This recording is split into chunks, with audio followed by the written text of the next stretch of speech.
From 6 Capsules by George R. Dekle, Sr. Lydia Day expected to spend the evening of January 31, 1890, in quiet comfort at her home, which also served as a boarding school. The Comstock School, located at 32 West 40th Street in New York City, a prestigious finishing school for young ladies, was usually filled with the sounds of energetic young girls. But on this evening, the girls were at a concert by the New York Symphony and wouldn't be back until late. Miss Day began her evening in the third-floor sitting room with a good book.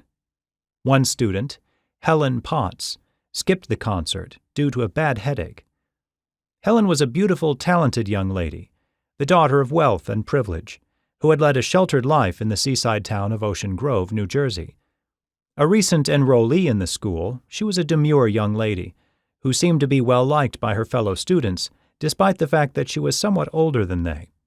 Helen was very cheerful that evening, as the two women alternately talked and read. Miss Day retired a little before 10 p.m., leaving Helen in the sitting room.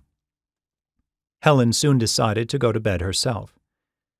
As she made her way to the communal bedroom on the 4th floor, Helen saw Miss Reed, the associate principal. Helen stopped Miss Reed and said, "My young doctor friend has given me a prescription to cure my malaria. He says that I must take it just before going to bed and that I must not be awakened. If I wake up, he says, the medicine won't do any good. I wish you would warn my roommates not to wake me tonight when they come home from the concert." At 10:30 p.m., Helen's roommates, Frances Carson, Rachel Cookson, and Bertha Rockwell, arrived back at the school from the concert and went upstairs to go to bed. Miss Reed neglected to give them Helen's message. When they entered the bedroom, they found Helen asleep with the gaslight turned down.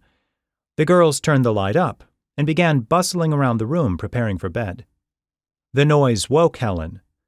"Girls," she said, "I've had such beautiful dreams. I could dream on forever. I've been dreaming about Carl."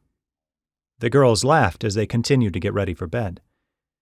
Miss Reed came in and turned the gaslight off at 11 p.m., and about 5 minutes later, Helen began to moan. Frances Carson got out of bed and went to Helen. Helen complained of numbness, and Frances began to rub her head to comfort her. Helen began to have difficulty breathing and complained of a choking sensation. She said she felt as if she were going to die. The girls tried to reassure her that she was all right, but she repeatedly said she thought she was going to die. "If you go to sleep," they told her, "you would be better." Helen replied, "If I go to sleep, it will be a death sleep." She urged them, should she go to sleep, to periodically check to see if she were still breathing.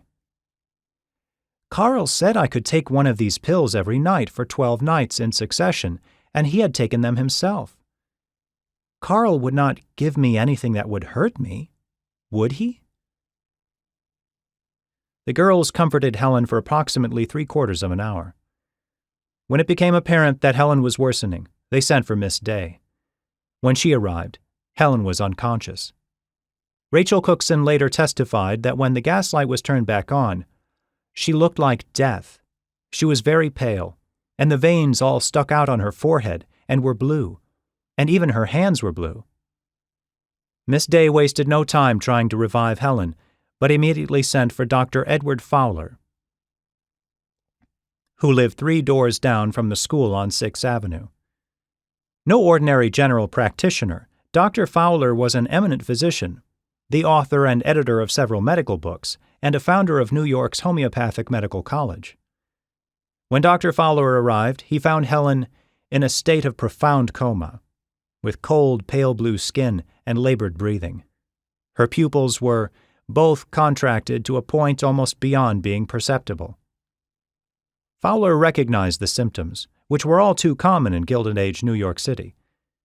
Opiate poisoning, probably from an overdose of the opium derivative, morphine. From 6 Capsules by George R. Dekle, Sr.